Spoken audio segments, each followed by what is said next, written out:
Hola, vamos a dar comienzo a la clase de GPGPU. La clase de hoy va a tener una particularidad que va a estar partida en dos presentaciones. En la primera mitad vamos a estar viendo algunos temas que quedaron pendientes de clases pasadas sobre los temas de programación. Y en la segunda mitad vamos a estar empezando a discutir algunos patrones de resolución de problemas genéricos que suelen aparecer cuando uno tiene que resolver problemas de GPGPU.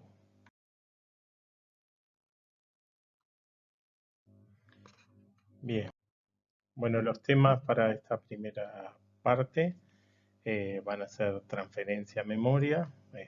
Ya eso se vio en la clase 5 cuando se vieron los temas de programación. Vamos a ver un par de puntualizaciones o otros tipos de transferencia a memoria que se pueden hacer. Y después vamos a ver un ejemplo de memoria compartida y vamos a dejar un pequeño ejercicio abierto a que ustedes lo completen. Bien, transferencias a memoria. Bien, eh, las transferencias de memoria, para yo poder hacer una transferencia de memoria de CPU a GPU, yo necesito que los datos se alojen en memoria no paginable, ¿tá? Es decir, en memoria que es estable y que no puede ser eh, tomado el control por parte del sistema operativo. Seguramente algunos ya conozcan el concepto de memoria paginable y no paginable de sistemas operativos. Por las dudas lo voy a comentar brevemente.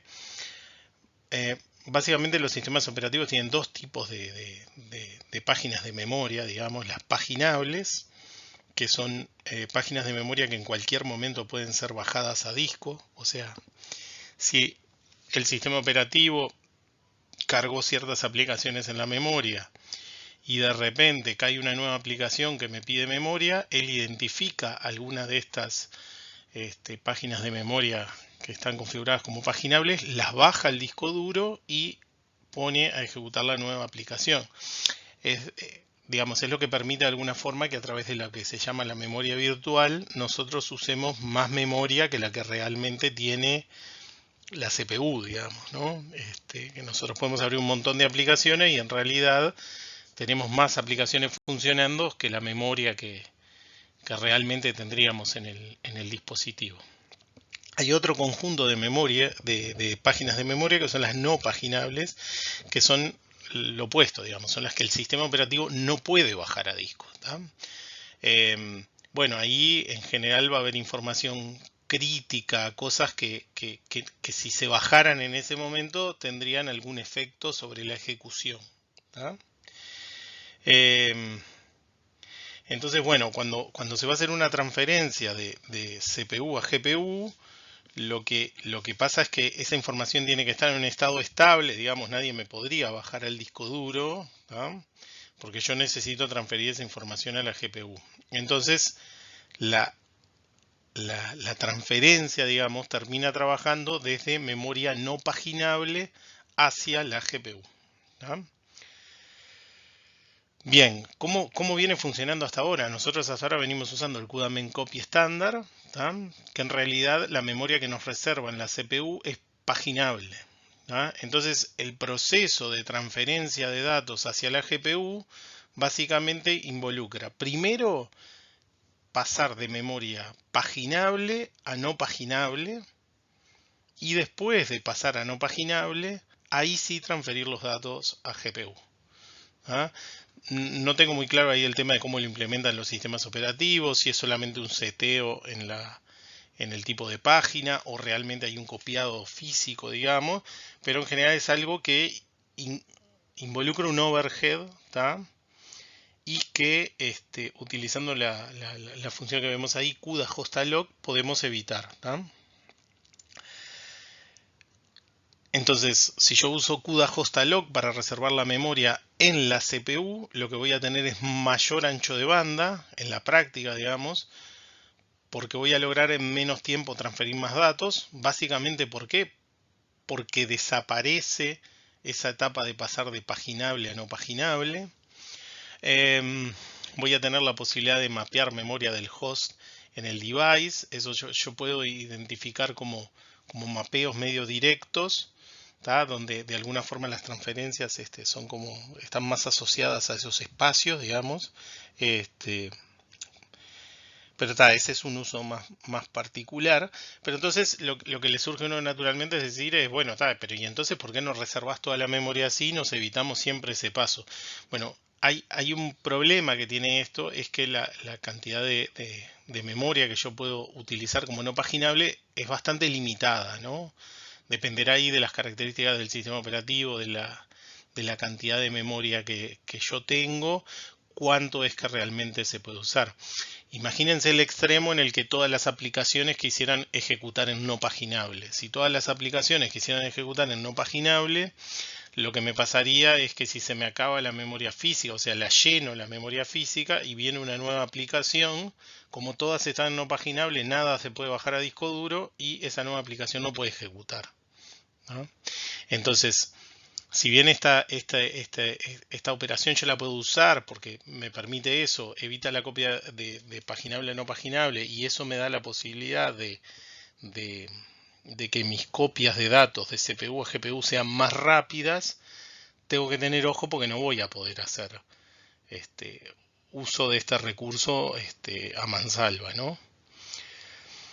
Otras posibles optimizaciones que puedo hacer en las transferencias tienen que ver con el tema de agrupar transferencias, ¿no? Si yo tengo muchas estructuras de datos chiquitas, es una mejor estrategia reservar el espacio como todo junto y que la subdivisión yo la haga desde el punto de vista de la lógica y no física, ¿no? O sea, no tener un vector para tal información, otro vector para tal información, así, y después tener que hacer 10 copies, ¿tá? Imaginándonos que tengo 10 estructuras, que reservar el espacio todo junto, hacer una única copia,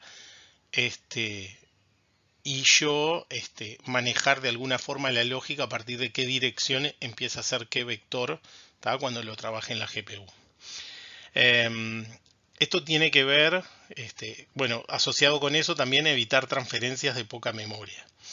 ¿Por qué estas cosas son importantes? Bueno, porque hay como un tiempo, como una especie de setup, un tiempo de setup que tiene la operación de la transferencia, que eso también seguramente se vincule con esto del pasaje de paginable a no paginable y ese tipo de cosas. Entonces, si yo hago 10 transferencias chicas, en general me va a estar llevando mucho más tiempo que si hago una transferencia por el mismo espacio, por el mismo tamaño, digamos, por el mismo espacio de memoria, sola, ¿tá? Entonces, bueno, esta también es otra recomendación importante. O sea, a veces tengo que separar un poco el plano lógico del plano físico, y yo para la transferencia me baso en lo que me conviene desde el punto de vista físico, digamos, de la memoria, que es que esté todo junto y hacer una única transferencia, y por arriba yo hago la partición lógica de esos datos. Bien, otro tipo de transferencia, digamos, no convencional, distinta a las que hemos visto hasta ahora, son las transferencias asincrónicas. Nosotros en principio no las vamos a trabajar mucho en el curso porque agregan otras dificultades. Vamos a comentar un poco brevemente en qué consisten, y voy a comentar un poco a ver qué complicaciones tienen, ¿no? También qué ventajas, ¿no? Bueno, para poder utilizar transferencias asincrónicas voy a tener que utilizar una estructura que me provee CUDA, que son los streams, que son como especies de canales a través de los cuales yo puedo enviar los datos a la GPU. ¿Por qué hasta ahora no sabíamos que existían los streams? Bueno, porque básicamente cuando yo hago transferencias comunes, ¿tá? Que recuerden que son sincrónicas, en realidad utilizo un único canal que existe como por defecto, CUDA lo determina ahí por defecto y utiliza ese canal y no me tengo que preocupar de esos streams, ¿tá? Pero cuando nosotros estamos trabajando con copias asincrónicas, yo voy a tener que yo voy a tener que ocuparme directamente de esos streams y voy a tener que decirle a través de cuál quiero enviar los datos. Entonces fíjense que acá estoy utilizando el número de streams que yo quiera generar, ¿tá? Por el tamaño que ocupen los datos, para reservar la memoria. Después esto debería estar adentro de un for o algo así, pero esta es la estructura que se usa. Yo tengo que crear el stream y después, bueno, tengo que utilizar esta otra operación nueva que es CUDA memcopy async, donde tengo que pasarle el stream y tengo que pasarle otra vez, si esto estuviera dentro de algo indexado por el i, ¿no? Un for o algo así, le tengo que ir pasando desde qué dato. Acá está el ancho, ¿no? Que le tengo que pasar, y acá es de dónde lo voy a tener que alojar. Entonces, por ejemplo, si fueran 100 datos, pongámosle, es a partir del dato 0, del 100, del 200, y así va copiando para cada uno de los streams. ¿Qué ventaja tiene esto? O sea, ¿por qué alguien podría querer usar copias asincrónicas? Bueno, porque me va a permitir solapar los cálculos con las transferencias, ¿no? Cuando yo invoco la operación CUDA memcopy async, a diferencia del CUDA memcopy convencional que hemos visto hasta ahora, en vez de quedarse trancado esperando a que la transferencia se complete, automáticamente me devuelve el control a la CPU. Entonces, mientras los datos se van copiando a la GPU, yo puedo estar haciendo un cálculo en la CPU, o sea, usar ese tiempo para hacer algo. ¿Ah? Eso en muchos problemas, en muchos algoritmos que quiero implementar, es una ventaja, digamos, ¿no? Yo estoy usando el bus de datos de alguna forma para que se copien esos datos y a la vez estoy usando la CPU para hacer cuentas, ¿no? Que si no, yo tengo la CPU ociosa mientras copio esos datos. El problema es que eso me empieza a agregar un montón de dificultad en los algoritmos, ¿no? Yo ahí tengo que manejar mejor la concurrencia, empiezan a aparecer otros problemas asociados a eso. En muchos casos esto se usa, es súper útil, pero eso, agrega algunas dificultades adicionales. Por ejemplo, una tiene que ver con que las transferencias no sincronizan ahora, ¿no? Fíjense que nosotros en el esquema de problemas que planteábamos, nosotros reservábamos la memoria, hacíamos la transferencia a la CPU, tirábamos un kernel y al final hacíamos una transferencia final. Y no teníamos que sincronizar explícitamente, no había que poner un synchronize porque yo sabía que después de la transferencia los datos los tenía. ¿Por qué? Porque usaba la transferencia sincrónica. Si yo usara una sincrónica, tendría que sincronizar explícitamente antes de usar los datos. Si no, lo que me va a dar es la información que ya tengo en la CPU o algún error o algo. Lo mismo me puede pasar con kernels. Imagínense que yo estoy usando los streams y preciso datos de más de un stream para poder tirar un kernel, ¿no? Bueno, yo ahí tendría que tener una sincronización, estar seguro que los datos llegaron para poder tirar ese kernel. En general ese esquema no lo voy a usar tanto, voy a tender a tener un kernel asociado a un stream para que entonces yo ya sé que esos datos llegaron. Y la sincronización que requiere es menos complicada que si yo requiero datos de varios streams. Pero fíjense cómo empiezan a aparecer un montón de complejidades ahí nuevas que hasta ahora para nosotros no existían. Lo remarco por última vez, pero bueno, esto se usa mucho en la práctica, dependiendo del tipo de problemas que uno tenga, pero se usa mucho, pero requiere mucho más cuidado en la programación y mucho más como conocimiento del algoritmo, la parte fina para para usarlo. A veces lo que pasa cuando uno va a desarrollar este tipo de algoritmos que usen transferencias asincrónicas es que primero se hace una versión completamente sincrónica, como para poder debuguear, encontrar errores, optimizar un montón de cosas, y se deja para como una última etapa este tema de las transferencias a memoria, ¿no? Y solapar cosas de CPU con GPU, como una cosa de diseño más sofisticada del algoritmo y no como de las primeras que se miran, ¿tá? Bueno, vamos a ver algún ejemplito chico de memoria compartida. Ya vimos alguno en la clase pasada, pero vamos a ver uno más en esta clase. Bien, el ejemplo que vamos a ver es el que, siguiendo la numeración que se vio en la clase 5, la primera que era de programación en CUDA, vendría a ser el kernel 5, que es una versión del kernel 3 que utiliza memoria compartida, ¿no? Habíamos hecho una que utilizaba AtomicAD, ahora vamos a ver cómo haríamos algo parecido con memoria compartida.